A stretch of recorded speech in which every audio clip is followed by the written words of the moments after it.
Hey, what's up everybody? It's Mike Thompson from IGN Insider here with our video generation gap for the Metal Gear series. Now, as you guys probably know, Metal Gear has been around for more than 3 decades now, and with the release of Metal Gear Solid 4, we thought we'd take a look back at how the Metal Gear series has evolved since its birth in the mid-80s all the way up through Metal Gear Solid 3.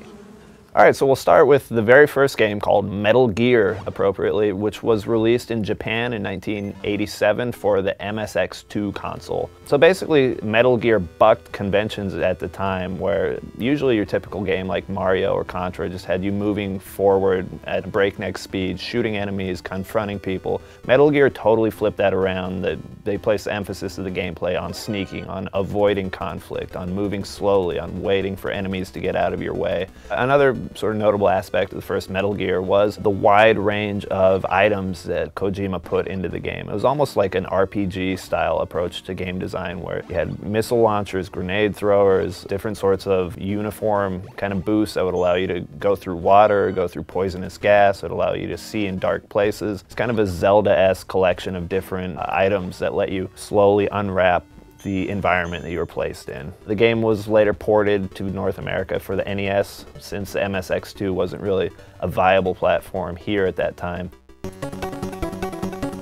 While Kojima was working on the original Metal Gear, he wasn't really thinking about creating this epic, sprawling, multi-sequel franchise, but the game was so successful in Japan, North America, as well as Europe, he kind of had no choice after a couple of years to go back and revisit Solid Snake's story and create a sequel, which he did in 1990 with Metal Gear 2 Solid Snake. Now with Metal Gear 2, Kojima really started to implement a lot of new game design ideas that would later become staples for the rest of the series that you'll see played out in even more depth in the 3D games. One of the biggest changes in Metal Gear 2 is some differences with the AI. In the second game, they have a 45-degree vision cone, which is of course now kind of an infamous staple from the 3D games that you guys will probably all be familiar with. Another new element was the noise level. Snake actually made noise as he walked around different parts of the environment. You'd hear him like clanking on metal or bumping into objects, and the enemy AI could actually hear those noises that Snake was making, and that would tip them off that he was in the room they were in. And another new feature too was there was a greater level of interaction with the environment. And Snake could now get down on his belly and crawl underneath different environmental objects. So after several years off, Kojima finally returned to the Metal Gear franchise in 1998 for the Sony PlayStation with Metal Gear Solid, which he added the solid part because, of course, it was switching into 3D, and now everything in the game world was actually going to be solid. And Metal Gear Solid was one of the most revolutionary installments in the whole franchise because it's kind of the flag bearer of video gaming as cinema. The game is filled to the gills with static cutscenes, use a lot of sweeping camera moves, dolly moves, all sorts of intense cinematic close-ups, tons of voice work, a ton of different characters. It's just a really fully fleshed out cinematic story. In terms of gameplay, Metal Gear Solid remained pretty close to the roots of Metal Gear 2, just swapped into 3D. The camera position remains pretty close to the same. It's just sort of a top-down, eagle's eye view of the level. And you have a sort of radar which shows you and nearby enemies, and it kind of shows their vision cones. So you use that in this sort of Pac-Man-like way. You could also switch into first-person view to get a more immersive kind of view of the environment.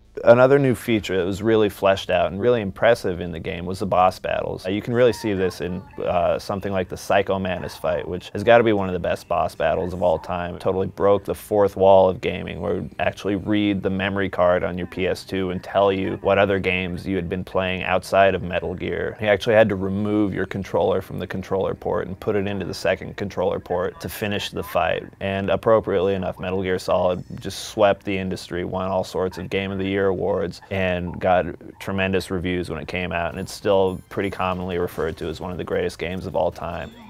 So after blowing everybody's mind with Metal Gear Solid on PlayStation, Kojima came back with one of the greatest sequels of all time in Metal Gear Solid 2 Sons of Liberty for the PlayStation 2. The game actually stars Raiden. He plays Raiden for about 3/4 of the length of the game. You start off playing Snake on the notorious cargo boat sequence, and after that you flash forward 2 years and you're led to believe that Solid Snake is actually the bad guy now in the series, and Raiden's got to hunt down Solid Snake. So of course Snake's never really the bad guy, and you'll discover as you go through the game's long, convoluted, winding story, which is one of the most complicated in the whole Metal Gear canon, that there's a whole lot of different things going on with different sort of conspiracies involved. But that's kind of for you guys to discover on your own, part of the charm of all that weird kind of X-Files-ish stuff that's in the storyline. In terms of gameplay, Metal Gear Solid 2 brought a number of new evolutions to the original Metal Gear Solid formula. The most noticeable was the ability to shoot in first person now, which totally changes the gameplay.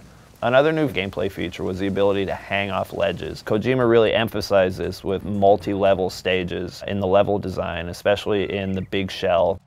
Another big gameplay change in Metal Gear Solid 2 was to the enemy AI. The enemies would now come at you in squads, whereas the original Metal Gear Solid, if you took out an enemy, you just leave him lying on the floor and weren't really any consequences to that. This time around, if you knocked out a bad guy and you just left him lying out in a room, eventually one of his buddies would come over and notice that, hey, there's an enemy here, which really created a lot of pressure to clean up after your messes. So with Metal Gear Solid 3, Kojima really wanted to go back and focus on the roots of the Metal Gear story. So he went back and told a Cold War story that took place in the 1960s. And instead of playing as Solid Snake, you're actually playing as Big Boss, who you guys will remember as the bad guy from the original Metal Gear game. In terms of gameplay, Snake Eater kind of changed the Metal Gear formula once again, getting the game out of the tight corridors and sort of stark military complexes that the previous games had been in, and put it smack dab in the middle of the jungle. The game focused a lot on a camouflage system. Here Snake would put on different sorts of clothing that would give him varying degrees of cover just naturally. And you could actually see this in a meter in the top right hand corner of the screen. As you change different clothes and different face camouflages, it would give you a percentage of cover. Another new idea for the gameplay in Snake Eater was CQC, which is close quarter combat. This was kind of an evolution of the melee system that's been around since the original Metal Gear Solid. This was sort of a more complicated rhythm-based melee system which allowed Snake to disarm his foes using nothing but his hands. It kind of made him a little more deadly, a little more dangerous. Now, one of the great features of Snake Eater as well was the boss fights. In a series that's really kind of known for having memorable boss fights, Snake Eater has probably some of the most memorable in the whole franchise, and one in particular, the boss fight with the End, is pretty frequently referred to as one of the best boss fights in all of gaming. This was a really long, intense boss fight with a sniper that took place over range and involved almost every item in your arsenal at the time. Another new feature for the game was the stamina bar. Snake is in the jungle here, so he's got to eat while he's out there stranded in the environment. So you would have to sneak around the environment and look for fruit or look for all sorts of different little animals like snakes or rabbits or whatever you could forage in the jungle. Another kind of cool new idea for Snake Eater was the idea of the damage system. Here you had body-specific damages. If you got shot, you would actually have a gunshot wound. If you got stabbed, you'd actually have a sort of a puncture wound. And you actually had to heal yourself using a bunch of different items in your inventory based on what kind of wound that you had. So that was sort of a whole new layer of realism and really added to the immersion and depth. Alright, well that about does it for our look back over the long, winding history of Solid Snake and the Metal Gear franchise. I want to thank you guys for joining us, and we'll see you next time.